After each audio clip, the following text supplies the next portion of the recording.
बचपन से आपने एक कहावत सुनी होगी कि कभी भगवान ना करे ऐसा हो कि कोर्ट के चक्कर काटने पड़े, और ये कहावत सच होती हुई साबित नजर आ रही है कैब ड्राइवर जो लखनऊ के हैं सादिक अली सिद्दीकी के मामले में।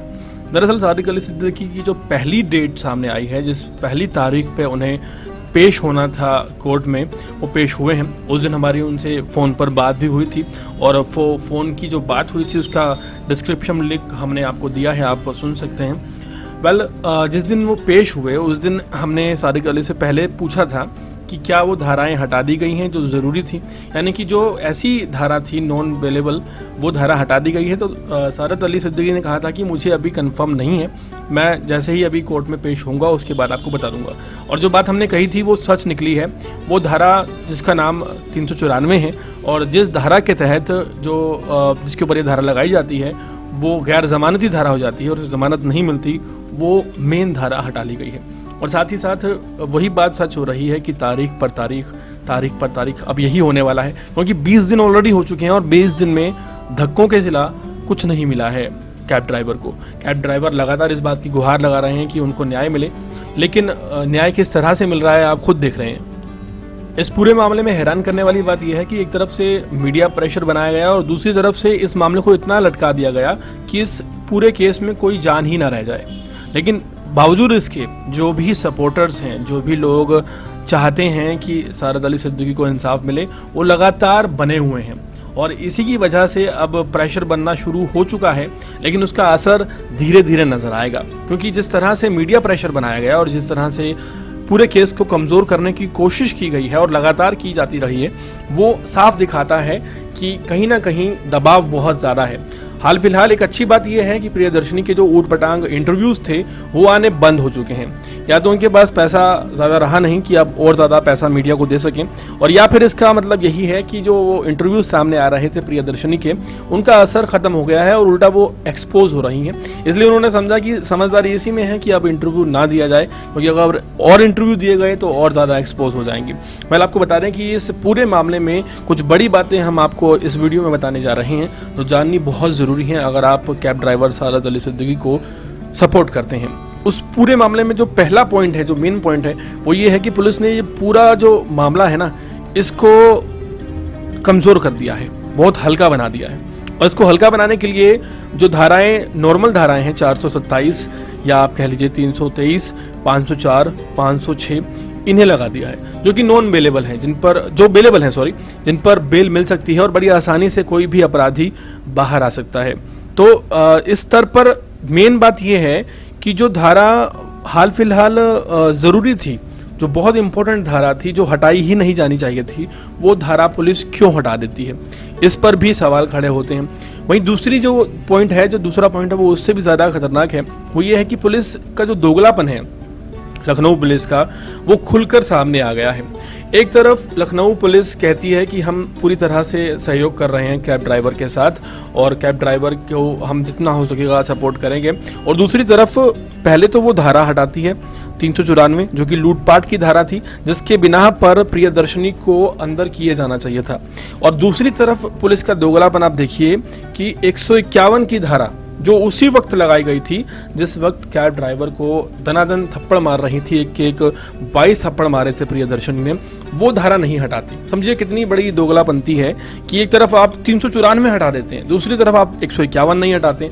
और यहाँ पर क्या पता चलता है हमें कि वादों में और इरादों में काफ़ी अंतर नज़र आ रहा है लखनऊ पुलिस के। लखनऊ पुलिस एक तरफ पूरा सपोर्ट कर रही है, वो सामने आकर एक प्रेस कॉन्फ्रेंस के तौर पर कुछ भी बयान देती है, लेकिन अगर देखा जाए तो बैकडोर पर पूरा सपोर्ट, पूरा समर्थन जो है प्रियदर्शनी को है, क्योंकि 151 की धारा तो उसी टाइम हटा देनी चाहिए थी, लेकिन वो नहीं हटाई गई। और आपको पुख्ता जानकारी हम दे रहे हैं, 151 की धारा में एक और तारीख भुगतेंगे कैब ड्राइवर सादिक अली सिद्दीकी।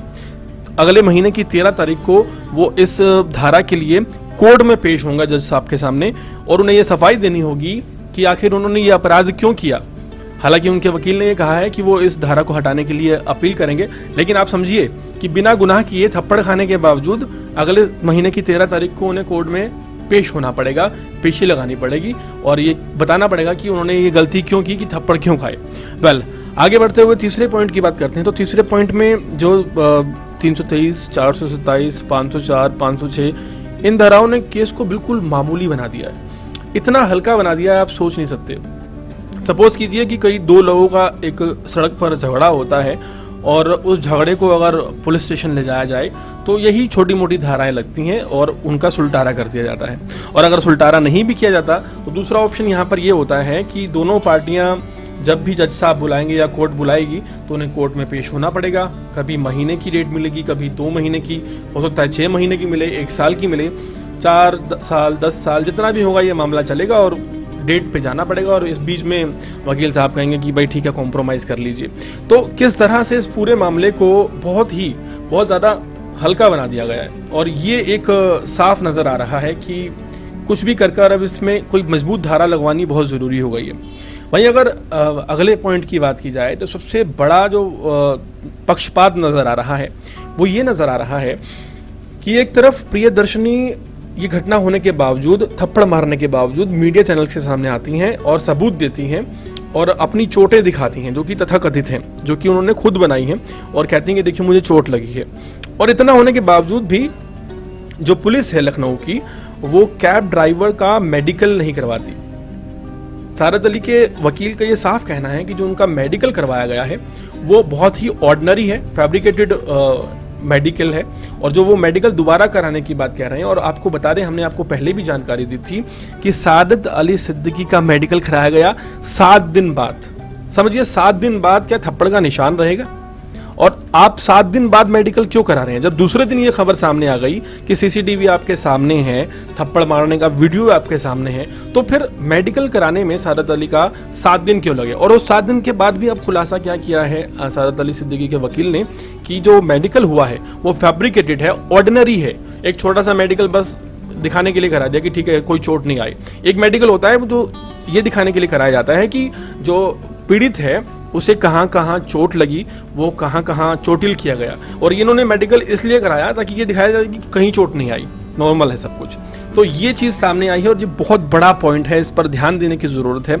और वहीं आपको बता दें कि लगातार कैब ड्राइवर ये कहते हुए नज़र आ रहे हैं कि जो उन्हें थप्पड़ मारे गए, 22 थप्पड़ मारे गए। हालांकि उस इंसान की आप ईमानदारी देखिए कि वो ये भी कहता नज़र आया कि अगर मुझे वो 30 थप्पड़ भी मार दी तो वो मैं खा लेता। इसका मतलब ये नहीं है कि उनको दर्द नहीं हो रहा था या चोट नहीं लग रही थी। इसका मतलब ये है कि वो हाथ नहीं उठाते बावजूद इसके। उन्होंने साफ कहा है कि जो थप्पड़ उन्हें मारे गए हैं उनसे उनके सिर में दर्द रहना चालू हो गया है और उनके कान में भी बहुत तेज़ दर्द रहता है जिस तरफ उन्होंने थप्पड़ मारे हैं। जाहिर है इंसान तो इंसान है, अब वो पुरुष हो या स्त्री हो। अब ऐसा थोड़ी ना कि आप एक हिट करेंगे किसी को तो एक पुरुष है तो उसे चोट नहीं लगेगी।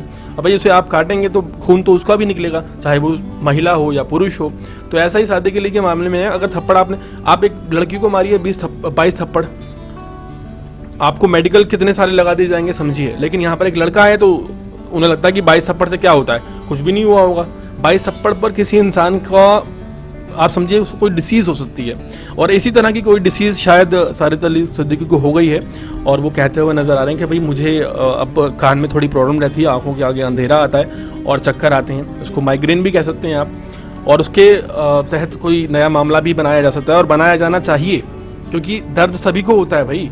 थप्पड़ का मतलब ये थोड़ी ना कि वो इंसान नहीं है, कोई कागज़ का पुतला है या कोई डमी है जिसे आप थप्पड़ मारते जाएंगे उसे दर्द नहीं होगा और उसके बाद कोई धारा भी नहीं लगाई जाएगी।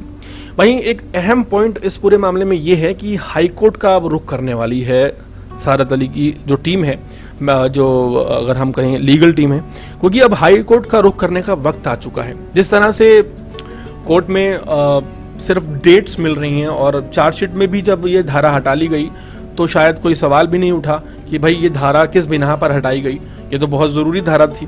जब सबूत सामने हैं, सीसीटीवी फुटेज सामने है और जो शख्स जिसे चोटिल किया गया वो खुद कह रहा है कि मुझे मारा गया है और वो सीसीटीवी में ये बोल रहा है और इवन जो वीडियो लोगों ने बनाई है उसमें ये बोल रहा है कि मैं कुछ नहीं कर सकता, आप पुलिस को बुलाइए।